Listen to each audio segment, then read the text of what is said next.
네, 2020년 2월 27일 목요일 고칼의 10분 브리핑 제주일보로 시작합니다. 제주시 해안동에 중국인 유학생 임시 보호시설이 마련됐습니다. 신학기를 맞아서 제주에 오는 중국인 유학생들이 코로나19 잠복기인 2주가량을 머물게 되는데요. 기자가 여기 다녀온 것 같습니다. 호텔 직원과 대학 관계자 그리고 방역 인력들이 수시로 시설을 확인하고 있다고 하는데 다행히도 이 혐오시설이라고 인근 지역 주민들이 반발하는 사례는 아직까지는 없는 것 같습니다. 도민을 위해서라도 반드시 시설이 필요하다라는 한 주민의 인터뷰 담았습니다. 편법과 난개발 논란에도 불구하고 자본금 예치를 조건으로 승인이 난 신화련 금수산장 관광단지 사업 새로운 국면에 접어들었습니다. 자본금 등 769억 원을 금융기관에 예치하지 않았다라고 하는데요. 개발사업심의위원회가 예치기한 6개월 연장 의견을 제주도에 전달했다고 합니다. 제주도가 최종적으로 어떤 판단을 내릴지 주목된다는 기사입니다. 네, 누구 하나 할 것 없이 모든 도민들이 코로나19로 힘들어하고 있습니다. 눈여겨봐야 할 부분이 바로 어르신들인데요. 노인복지관의 프로그램이 올스톱된 것은 물론이고 경로 식당 운영도 중단되면서 이게 대신 부식 배달이 이루어지고 있다고 하는군요. 몸이 불편해서 밖에 돌아다니지도 못할 텐데 사실상의 가택 감금 처지에 내몰렸다라고 기사가 전하고 있습니다. 아래에 그 제주국제공항 주차장 사진도 함께 실렸는데 이게 정말 텅텅 비어 있군요. 천주교 제주교구장인 강우일 주교께서 묵직한 메시지를 던졌습니다. 사순절 사목서한을 통해서 누군가를 표적으로 삼고 적대감을 드러내거나 비난하고 배척하는 어리석음을 범하지 말아야 한다, 이렇게 말씀하셨다고 하는데, 최근 중국인을 향한 일부 혐오 발언 그리고 행동에 대해 단호한 경고장을 꺼내드셨군요. 한라일보 살펴봅니다. 지난주 2명의 코로나19 확진자가 나오면서 지역사회가 다소 동요하는 모습 보였는데요. 다행히 지금까지는 2차 감염이나 지역사회 감염 사례가 확인되지 않고 있다는 톱기사 전하고 있습니다. 이 밖에도 코로나19 검사와 관리 그리고 치료 등의 절차에 대해 비교적 상세히 소개하고 있습니다. 사이드 기사로 한라일보와 재민일보 그리고 JIBS 언론 3사의 공동기획보도 실었습니다.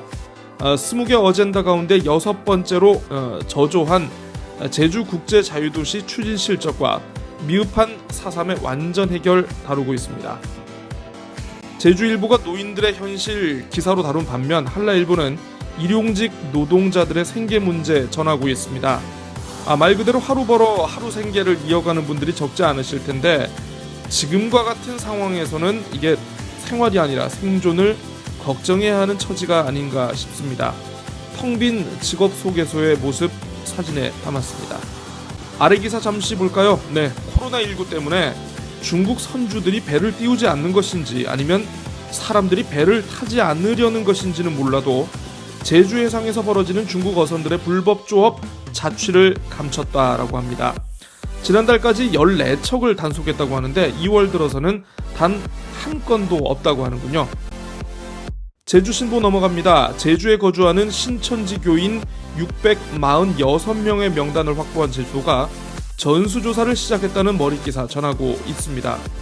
최근에 공무원의 이 개인정보 유출 사건으로 곤혹을 치른 바가 있어서 신도 명단 관리에 각별한 주의를 기울이는 모습이라고 하는군요. 너무 코로나 얘기만 한 것 같아서요. 지금부터는 좀 일반 기사들 간단히 살펴보겠습니다.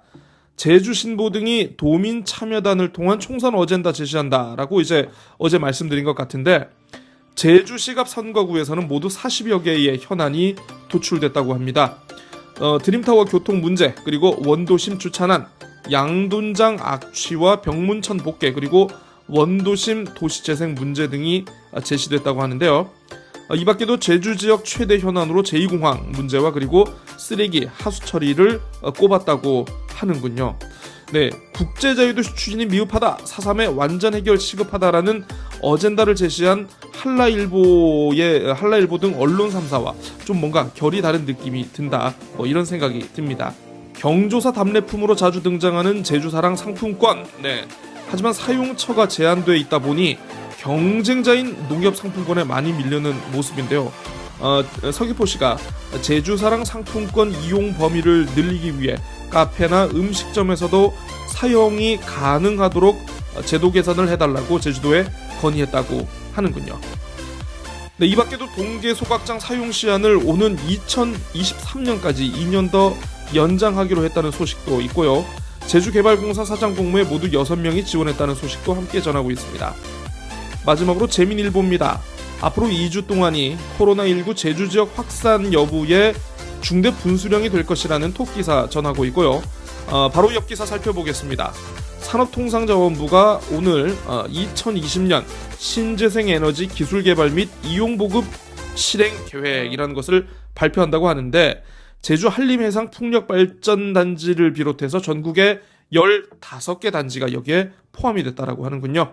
사업자 선정 과정에서 잡음이 일고 있는 민간 특례 사업에 대해 제주시가 우선 협상 대상자의 점수를 공개했다고 합니다. 이와 함께 제안서 타당성 검증 용역도 진행되고 있다고 하는군요. 원희룡 도지사가 첫 임기 때 헛발질한 것 가운데 하나가 바로 태양광 농사입니다. 농지를 태양광 패널로 완전히 덮어버려서 여러 가지 논란이 많았던 기억이 있는데요. 농림축산식품부가 농사도 짓고 태양광 발전도 동시에 할 수 있는 새로운 기술 개발 추진을 위해서 제주 등 전국 5곳을 시범 사업 구역으로 지정했다는 소식 전하고 있습니다. 올해 3년 만에 윤달이 돌아왔습니다. 이 시기를 맞아서 조상의 묘를 개장해서 화장도 하고 납골당에 모시는 경우가 많은 것 같은데요. 올해도 비슷한 현상이 이어질 것이라고 예상하고 있습니다. 2017년 윤달 기간에는 평소에 3배에 달하는 화장 신청이 있었다고 하는데 제주도가 화장로를 증설하는 한편 공안당도 추가했다라고 하는군요. 네, 10분 브리핑 오늘 순서 여기까지 하고 저는 내일 다시 인사드리겠습니다. 안녕히 계십시오.